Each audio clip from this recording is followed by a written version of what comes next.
Hello guys, welcome back to our channel. പുതിയൊരു വീഡിയോയിലേക്ക് എല്ലാവർക്കും സ്വാഗതം. നമ്മുടെ ഇന്നത്തെ വ്ളോഗ് എന്ന് പറഞ്ഞു കഴിഞ്ഞാൽ കുറച്ച് സ്പെഷ്യലാണ്. അപ്പോൾ നമുക്ക് കെട്ടിന്ന് കുറച്ച് മീൻ അച്ഛൻ കൊണ്ടുവന്നിട്ടുണ്ടായിരുന്നു. അപ്പോൾ നമ്മൾ അതിൽ നിന്ന് കരിമീൻ മാത്രം എടുത്തിട്ട് നമുക്ക് മപ്പാസ് സെറ്റ് ചെയ്യാന്നുള്ളൊരു പ്ലാനിലാണ്. അപ്പോൾ നമ്മളിവിടെ നിൽക്കണം. അപ്പോൾ നമുക്ക് ഒരുപാട് വെറൈറ്റി മീനുകളൊക്കെ ഇതിനകത്ത് കിടക്കുന്നുണ്ട്. അപ്പോൾ നമ്മൾ ഇതിൽ നിന്ന് കരിമീൻ മാത്രം എടുക്കുന്നുള്ളൂ ഗൈസ്. അപ്പോൾ ഹോപ്പ് എല്ലാവരും വീഡിയോ ഫുള്ളായിട്ട് സ്കിപ്പ് ചെയ്യാണ്ട് എല്ലാവരും കാണുക.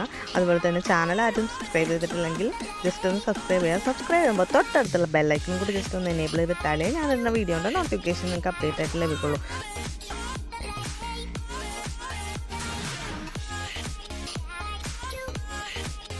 സോ ഗൈസ്, അപ്പോൾ നമ്മുടെ മീനൊക്കെ നമ്മൾ സെറ്റാക്കി വെച്ചിട്ടുണ്ട് കേട്ടോ ഗൈസ്. അപ്പോൾ നമ്മളിതിൽ നിന്ന് കരിമീൻ മാത്രമേ എടുക്കുന്നുള്ളൂ. ഇപ്പോൾ നമ്മൾ മപ്പാസ് വെക്കാനുള്ള കരിമീൻ മാത്രമേ ഇപ്പോൾ എടുക്കുന്നുള്ളൂ. അപ്പോൾ വീഡിയോ ഫുള്ളായിട്ട് കാണാം കേട്ടോ. So let's move to the video.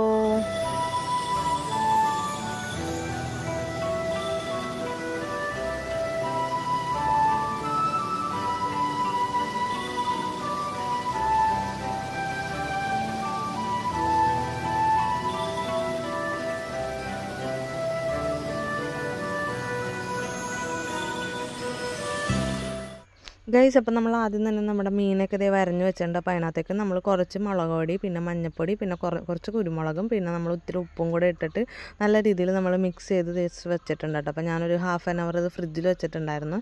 അപ്പോൾ അതിന് ശേഷം നമുക്കിത് ഫ്രൈ ചെയ്യാൻ വേണ്ടി ഞാൻ ഒരു പാൻ ചൂടാക്കുന്നുണ്ട് കേട്ടോ ഗൈസ്. അപ്പോൾ പാനിലേക്ക് നമ്മൾ അത്യാവശ്യത്തിന് വേണ്ട വെളിച്ചെണ്ണയും കൂടെ നമ്മൾ ആഡ് ചെയ്ത് കൊടുക്കുന്നുണ്ട്.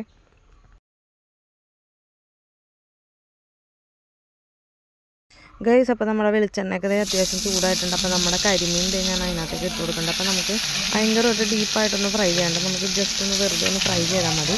അപ്പോൾ ഞാൻ ഇതിനകത്തേക്ക് നമുക്ക് വേണ്ട കരിമീനൊക്കെ എല്ലാം ഫ്രൈ ചെയ്തെടുക്കുന്നുണ്ട് കേട്ടോ.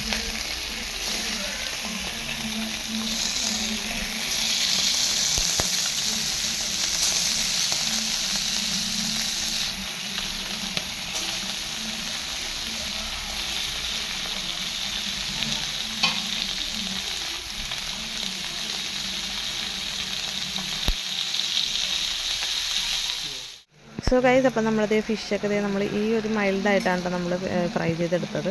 അപ്പോൾ പിന്നെ നമ്മളിതേ ബാക്ക് ഫിഷും കൂടെ ഇട്ടിട്ടുണ്ട്. അപ്പോൾ അതും കൂടെ കഴിഞ്ഞ് കഴിഞ്ഞാൽ നമുക്ക് നമ്മുടെ മപ്പാസിലേക്ക് പോവാം കേട്ടോ. അപ്പോൾ ഫസ്റ്റത്തെ സ്റ്റെപ്പ് എന്ന് പറഞ്ഞു കഴിഞ്ഞാൽ നമുക്ക് ഫ്രൈ ചെയ്തെടുക്കണം. അപ്പോൾ അതിന് ശേഷം ഞാൻ ഇപ്പുറത്ത് നമ്മുടെ ചട്ടി ചൂടാക്കി അതിനകത്തേക്ക് ആവശ്യത്തിന് വേണ്ട വെളിച്ചെണ്ണ, പച്ചമുളകും, ഇഞ്ചിയും, അതുപോലെ തന്നെ കുറച്ച് വെളുത്തുള്ളിയും കൂടെ ഞാൻ ഇട്ട് കൊടുത്ത് ജസ്റ്റ് ഒന്ന് ഇളക്കി കൊടുക്കുന്നുണ്ട് കേട്ടോ ഗൈസ്.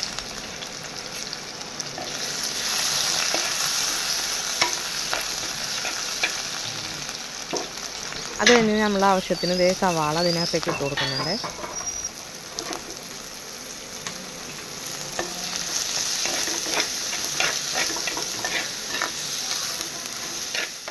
സോ ഗൈസ്, അപ്പോൾ നമ്മളിതേ നമ്മുടെ മിക്സിയിലേക്ക് നമ്മൾ പൊടികൾ ആഡ് ചെയ്ത് കൊടുക്കാൻ പോകണം. അപ്പോൾ നമ്മൾ ആദ്യം തന്നെ ഇതിനകത്തേക്ക് ഇട്ട് കൊടുക്കണമെന്ന് പറഞ്ഞാൽ നമ്മൾ മഞ്ഞൾപ്പൊടിയാണ്. അപ്പോൾ ഞാനൊരു 1/2 ടീസ്പൂൺ മഞ്ഞൾപ്പൊടി അതിനകത്തേക്ക് ആഡ് ചെയ്ത് കൊടുക്കുന്നുണ്ട് കേട്ടോ ഗൈസ്. അതിന് ശേഷം നമ്മൾ അല്പം മല്ലിപ്പൊടി ആഡ് ചെയ്ത് കൊടുക്കുന്നുണ്ട്. പിന്നെ നമ്മുടെ ആവശ്യത്തിന് മുളക് പൊടിയും കൂടെ ആഡ് ചെയ്തിട്ട് നമ്മൾ ജസ്റ്റ് ഒന്ന് പേസ്റ്റ് ആക്കുന്നുണ്ട് കേട്ടോ ഗൈസ്. സോ ഗൈസ്, അപ്പോൾ അതിന് ശേഷം ഞാനൊരു 2 തക്കാളി ഞാൻ പേസ്റ്റ് ആക്കി വെച്ചിട്ടുണ്ടായിരുന്നു. അപ്പോൾ ആ തക്കാളി മിക്സും കൂടെ ഇതിനകത്തേക്ക് ആഡ് ചെയ്ത് കൊടുക്കുന്നുണ്ട്. പിന്നെ നമുക്ക് മപ്പാസിന് വേണ്ട നമ്മുടെ ഏറ്റവും സ്പെഷ്യലായിട്ടുള്ള സാധനം എന്ന് പറഞ്ഞു കഴിഞ്ഞാൽ നമ്മുടെ തേങ്ങാപ്പാലാണ്. അപ്പോൾ നമ്മളിവിടെ 2 മുറി തേങ്ങയാണ് എടുത്തേക്കുന്നത്. അപ്പോൾ ആ തേങ്ങാപ്പാൽ നമ്മൾ നല്ലൊരു നാടൻ രീതിയിൽ നമ്മുടെ തുണിയിലൊക്കെ എടുത്ത് നമ്മുടെ തേങ്ങാപ്പാൽ എടുക്കുന്നുണ്ട് കേട്ടോ ഗൈസ്. അപ്പോൾ നമ്മൾ ഒരു മിനിമം ഒരു 2 എണ്ണമെങ്കിലും വേണം, എന്നാലും നമുക്ക് ആ ഒരു ടേസ്റ്റൊക്കെ കിട്ടുള്ളൂ. അപ്പോൾ നമ്മൾ 2 മുറി തേങ്ങയാണ് ഇപ്പോൾ ഇവിടെ എടുത്തേക്കുന്നത് കേട്ടോ ഗൈസ്.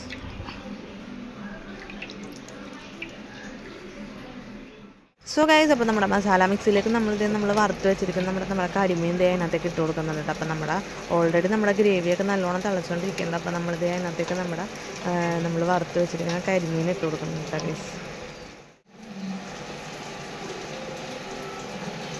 ഗൈസ്, അപ്പോൾ അതിന് ശേഷം നമ്മളിത് എടുത്ത് വെച്ചിരുന്ന നമ്മുടെ തേങ്ങാപ്പാൽ അതിനകത്തേക്ക് ആഡ് ചെയ്ത് കൊടുക്കുന്നത്. കാണാൻ തന്നെ എന്ത് ഭംഗിയാന്ന് നോക്കിയ ഗൈസ്. അപ്പോഴാണ് ടേസ്റ്റ് ചെയ്യാൻ തന്നെ ഇപ്പോഴേ തോന്നുന്നു. അപ്പോൾ ആ ഒരു രീതിയിൽ നമ്മൾ ഒഴിച്ച് കൊടുക്കണം. അപ്പോൾ ഇനി നമുക്ക് അധികം തിളച്ച് നിൽക്കാൻ പാടില്ല കേട്ടോ. ഇനി കുറച്ച് നേരം നമുക്കിത് ഇതേപോലെ ജസ്റ്റ് ഒന്ന് എല്ലായിടത്തും മിക്സ് ആവണ രീതിയിൽ നമ്മുടെ ഒരു തുണിയും കൊണ്ട് നമുക്കിത് ഇങ്ങനെ കറക്കിയെടുക്കാം. നമ്മൾ സ്പൂണും വെച്ചോ എന്തെങ്കിലും വെച്ച് ചെയ്ത് കഴിഞ്ഞാൽ ചിലപ്പോൾ നമ്മുടെ മീനൊക്കെ ഉടഞ്ഞു പോകാനുള്ള ചാൻസ് ഉണ്ട്. അപ്പോൾ നമ്മളൊരു തുണി എടുത്ത് ഇതേപോലെ കാണിച്ചു കഴിഞ്ഞാൽ നമുക്ക് ആ ഉടച്ചിൽ നിന്ന് നമുക്ക് മോചനം നേടാം. അപ്പോൾ നമ്മൾ ഓൾറെഡി ഇതിനകത്ത് തക്കാളിയൊക്കെ ഗാർണിഷ് ചെയ്ത് വെക്കേണ്ട കേട്ടോ ഗൈസ്. അപ്പോൾ എല്ലാവരും ഈ ഒരു റെസിപ്പി ട്രൈ ചെയ്യാം കേട്ടോ. വളരെ സിമ്പിളായിട്ടുള്ള ഒരു റെസിപ്പിയാണ്. നമുക്ക് കരിമീനൊക്കെ കിട്ടുവാണെങ്കിൽ നമുക്ക് സ്പെഷ്യലായിട്ടൊക്കെ. അപ്പോൾ ഞാൻ ഇതിനകത്ത് ഇങ്ങനെയൊക്കെ ചെയ്ത് ഗാർണിഷ് ചെയ്ത് വെച്ചിട്ടുണ്ട്. അപ്പോൾ നിങ്ങളെല്ലാവരും ഈ ഒരു റെസിപ്പി ട്രൈ ചെയ്യണം. അതുപോലെ തന്നെ വീഡിയോ ഫുള്ളായിട്ട് സ്കിപ്പ് ചെയ്യാണ്ട് കണ്ടാലേ നിങ്ങൾക്ക് എല്ലാം മനസ്സിലാവുള്ളൂ. So anyway thank you so much for watching my video. അടുത്ത വീഡിയോ വരുമ്പോൾ anyway love you and by.